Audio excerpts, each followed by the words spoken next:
India का medical system जल्द ही collapse होने वाला है। 9 मार्च 2016 को इंडिया की पार्लियामेंट्री कमेटी ने ये ओपनली एक्सेप्ट किया। जी न्यूज में पब्लिश्ड एक रीसेंट स्टडी के हिसाब से इंडिया में बस गेस करो कितने परसेंटेज सर्जरीज फेक की जाती होगी। Well, a freaking 44% surgeries fake की जा रही है। मतलब almost half of the surgeries completely unwanted होती है, सिर्फ पैसे कमाने के मकसद से की जा रही है। इसी रिपोर्ट ने इन सर्जरीज को बाइफर्केट करके भी बताया था कि कौन सी सर्जरियां हैं। इंडिया में होने वाले 55% heart surgeries, 48% uterus surgeries, 47% cancer surgeries, 48% knee replacement surgeries, 45% C section surgeries completely unnecessarily हो रहे हैं, सिर्फ पैसे ऐंठने के मकसद से।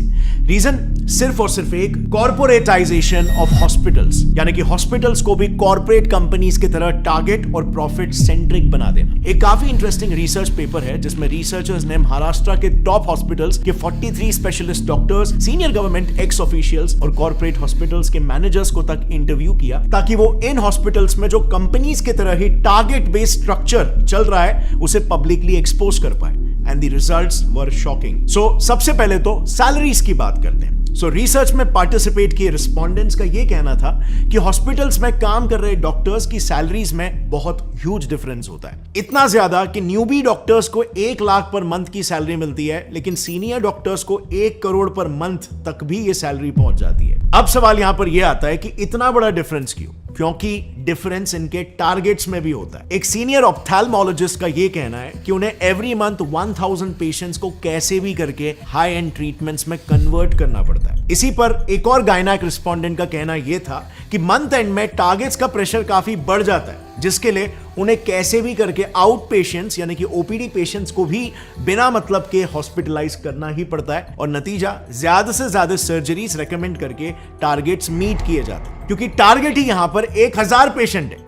अब आप खुद ही सोचो, हर हॉस्पिटल में, हर डिपार्टमेंट, जैसे ऑप्थेल्मोलॉजी में ही ले लो, उसमें मिनिमम 5 से 6 डॉक्टर्स होते हैं और सबको सिमिलर टारगेट्स दिए जाते हैं। तो just imagine hospitals profit and our loss. And by the way, these targets are taken very seriously. उसी रिसर्च में कई सारे सीनियर डॉक्टर्स का यह कहना था कि अगर कोई डॉक्टर अपने टारगेट्स को लगातार 2 महीनों तक मिस करता है तो बिल्कुल कॉर्पोरेट्स जैसा ही उसको वर्बल वार्निंग मिल जाएगी या फिर एक मेमो दिया जाएगा, और उसके बाद भी अगर टारगेट्स मीट नहीं होते तो of course tata bye bye. So आप यहां पर देख सकते हो हॉस्पिटल इंडस्ट्री कैसे एक सर्विस इंडस्ट्री होनी चाहिए, जिसमें कस्टमर, पेशेंट टॉप प्रायोरिटी होना चाहिए, बट यहां पे प्रॉफिट टॉप प्रायोरिटी हो जा रहा है। और bye the way, in targets का ट्रैक भी हॉस्पिटल हायर्ड मैनेजमेंट प्रोफेशनल्स यानी कि एमबीएस, जो कि बड़े बड़े एमएनसीज में ऑपरेटिंग ऑफिसर्स, एग्जीक्यूटिव, सुपरवाइजर्स ऐसे काम करते हैं, ये लोग बकायदा डॉक्टर्स के इन टारगेट्स का ट्रैक रखते हैं। एंड ऑफ कोर्स यहां पर डॉक्टर्स भी उतने ही डेडिकेशन के साथ ये टारगेट्स को पूरा करते हैं, क्योंकि जैसे हमने देखा उनकी सैलरी बहुत ही हाई होती है, लेकिन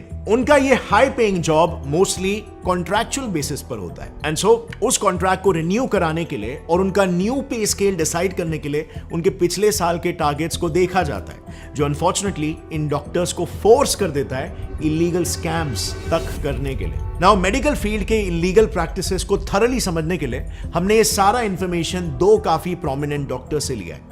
पहला है Padma Bhushan and Padma Vibhushan awardee doctor BM Hegde, जो उन्होंने एक आर्टिकल लिखा था, उस आर्टिकल का रेफरेंस है। और दूसरा रेफरेंस हमने लिया है एक बुक से called dissenting diagnosis by doctor Arun Gadre and doctor Abhay Shukla.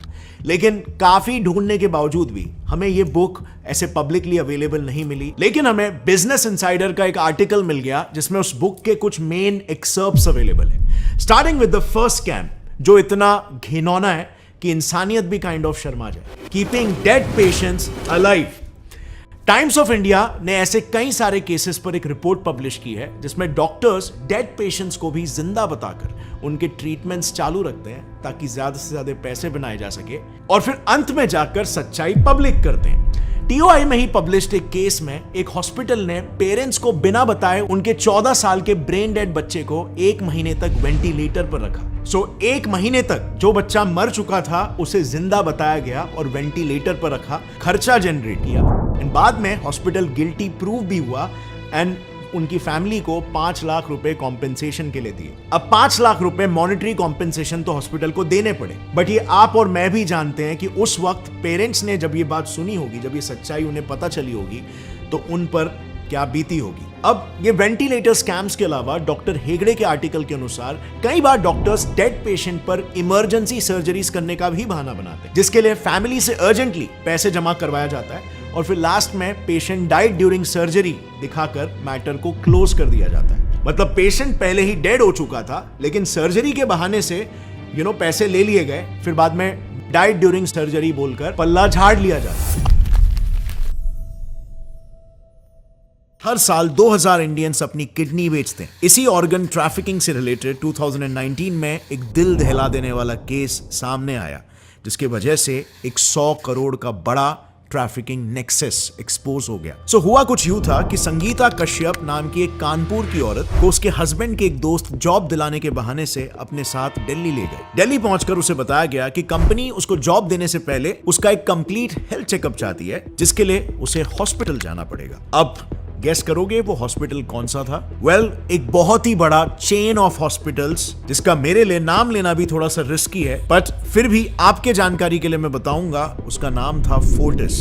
Moving forward, Sangeeta को यह मेडिकल प्रोसीजर कंप्लीटली नेचुरल लगा, क्योंकि काफी कंपनीज हेल्थ सर्टिफिकेट मांगती है प्रायर टू रिक्रूटमेंट। लेकिन कोइंसिडेंस कहो या डिवाइन इंटरवेंशन कहो, संगीता जब अपने बेड पर लेटी हुई थी तब उसके बाजू में कुछ डॉक्टर्स बात कर रहे थे और उन्होंने उसे गलती से उसके सामने ही डोनर कहकर रेफर कर दिया। अब ये वर्ड संगीता को सडनली स्ट्राइक हुआ और उसे तब आभास होने लगा कि उसके साथ कुछ तो गलत हो रहा है। सो वो डॉक्टर्स के जाने के बाद छुपके से उठकर हॉस्पिटल से भाग गई। अब इस हादसे के बाद उस हस्बैंड के दोस्त ने माफी मांगना तो दूर, उल्टा संगीता को गुंडे भेजकर 50,000 रुपए भरने के लिए धमकाने लगा। अब जाहिर है संगीता इससे डर गई और उसने एक पुलिस कंप्लेंट फाइल कर दिया, जिसके बाद पुलिस इन्वेस्टिगेशन में एक बड़ा ऑर्गन ट्रैफिकिंग नेक्सस पकड़ा गया। पुलिस ने अपने चार्जशीट में क्लियरली ये मेंशन किया है कि इस नेक्सस में पुलिस पर्सनल, फोर्टिस के doctors, hospital administration staff, medical support staff, हर एक जन शामिल थे। यानी कि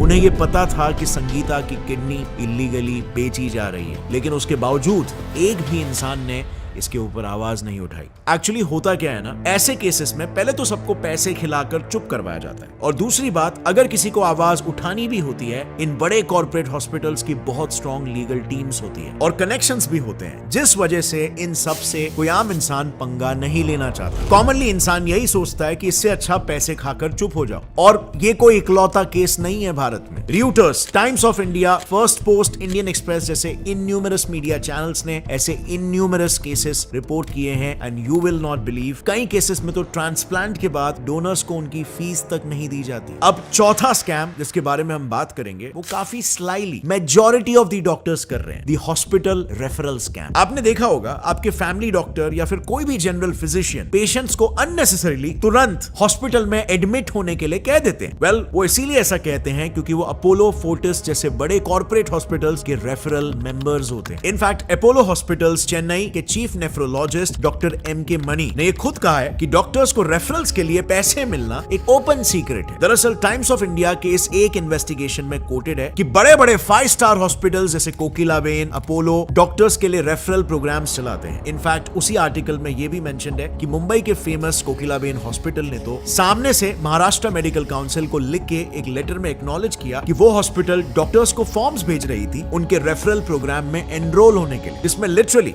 रेफरी डॉक्टर को एनुअली 40 पेशेंट्स रेफर करने के लिए 1 लाख रुपए, 50 पेशेंट रेफर करने पे 1.5 लाख रुपए और 75 पेशेंट्स पर 2.5 लाख रुपीस मिलते हैं। बेसिकली उनका टारगेट है अपने पास आए पेशेंट को कुछ हुआ हो या नहीं हुआ हो, बस हॉस्पिटल में भर्ती होने के लिए भेज दो, और ऐसा करने पर उनको रेफरल अमाउंट मिलता है जो सीधे डॉक्टर्स के अकाउंट्स में प्रोफेशनल चार्जेस के नाम पर एकदम लीगली क्रेडिट कर दिया जाता है। अब इस तरीके से बेसिकली ये प्रोसेस किसी भी गवर्नमेंट एजेंसी के नजर में नहीं आता, but again doctor MK. Money ने इस बात की 1995 में ही मेडिकल काउंसिल के पास पूरे प्रूफ के साथ कंप्लेन की थी, बट एज एक्सपेक्टेड इस पे कोई भी लीगल एक्शन नहीं लिया गया। अब फ्रेंड्स, अगला स्कैम है तो काफी सिंपल और इजी, बट इससे डॉक्टर्स करोड़ों का प्रॉफिट अर्न कर रहे हैं, द डायग्नोसिस स्कैम। सो दिसंबर 2017 की ये बात है जब इनकम टैक्स डिपार्टमेंट ने बैंगलोर के कुछ डायग्नोसिस लैब्स को रेड किया था, तो उन सभी लैब्स के पास करीब 100 करोड़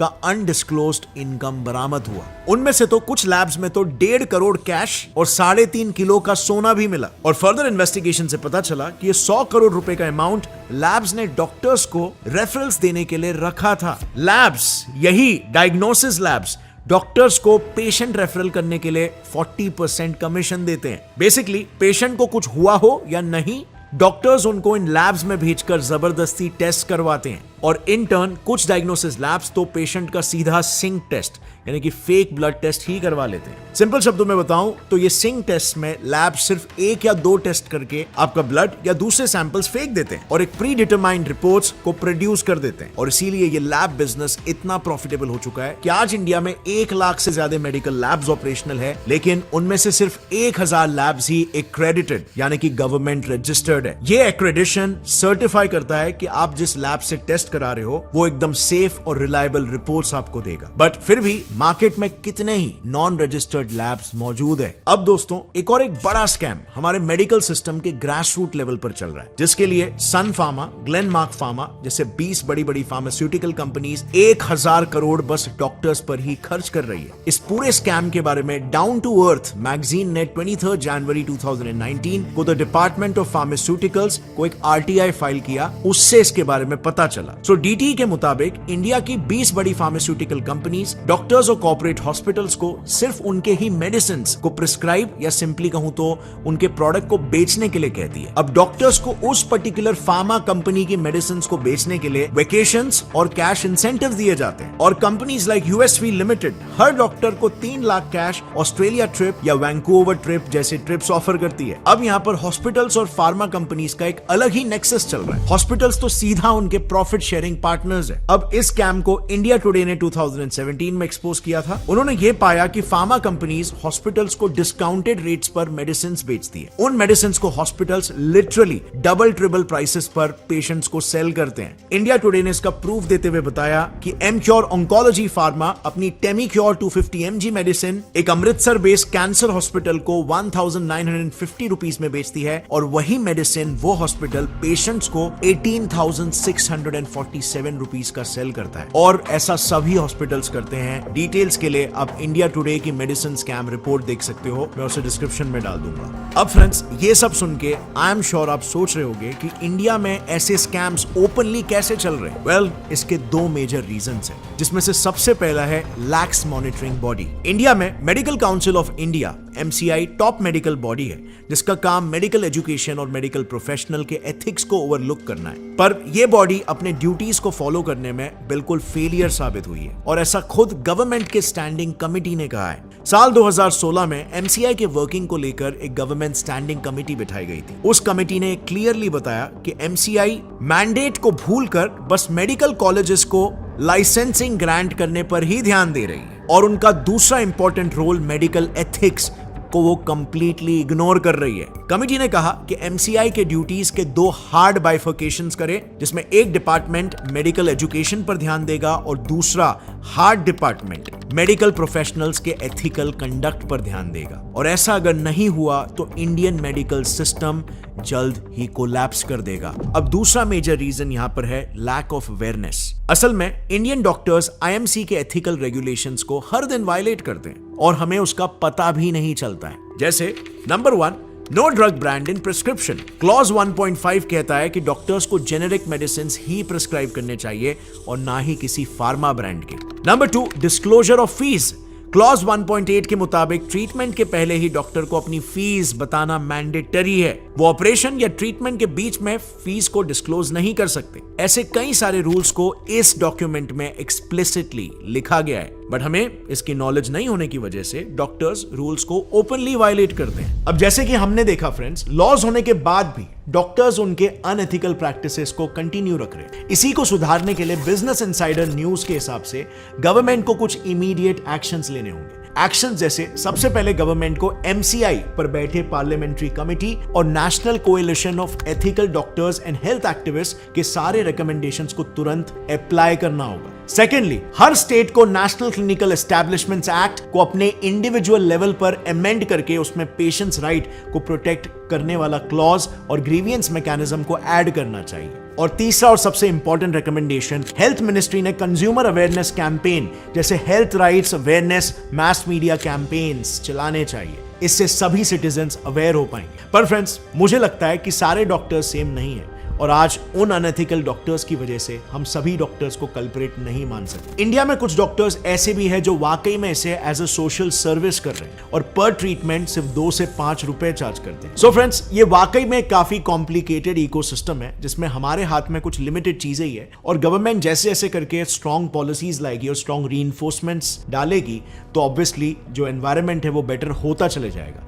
बट तब तक के लिए आप मैं जैसे कॉमन सिटीजन्स कुछ प्रिकॉशनरी मेजर्स ले सकते हैं जो हमें सेफगार्ड करेंगे इन प्रैक्टिसेस से। नंबर 1, यंग सर्जन से ज्यादा ओल्ड सर्जन्स को प्रेफर करो, क्योंकि यंग डॉक्टर्स को उनके ऊपर के लोन्स को पे बैक करना होता है तो ओवरचार्ज कर सकते हैं। प्लस उनको अपने करियर के लिए रेपुटेशन भी बनानी होती है और इसीलिए ओल्ड डॉक्टर्स के पास जाना बेटर होगा, जो शायद रेयर केसेस में ही ऑपरेशंस सजेस्ट करें। दूसरा सजेशन ये देना चाहूंगा कि हमेशा हायरार्की ऑफ डॉक्टर्स से ही जाए, लाइक फिजिशियन टू सर्जन, क्योंकि सर्जन के पास जाओगे there is a high chance कि वो आपको सर्जरी सजेस्ट करेगा कंपेयर टू अ फिजिशियन जो मेडिसिन से पहले ट्रीट करने की कोशिश करेंगे। सो फ्रेंड्स, ये थे कुछ बेसिक मेजर्स, बट आपको ओवरऑल एक अंदाजा आ गया होगा कि मेडिकल फील्ड में क्या क्या प्रैक्टिसेस होती है, ताकि कहीं पर भी आपको कुछ भी ऑड लगे तो आप अपने आप को सेफगार्ड कर सकते हो इन मैल प्रैक्टिसेस से। क्या कभी कोई ऐसा इंस्टेंस आपके साथ हुआ है, किसी हॉस्पिटल ने या किसी क्लिनिक ने आपको ओवरचार्ज कर दिया हो या फिर आपके साथ कोई मैल प्रैक्टिस की हो?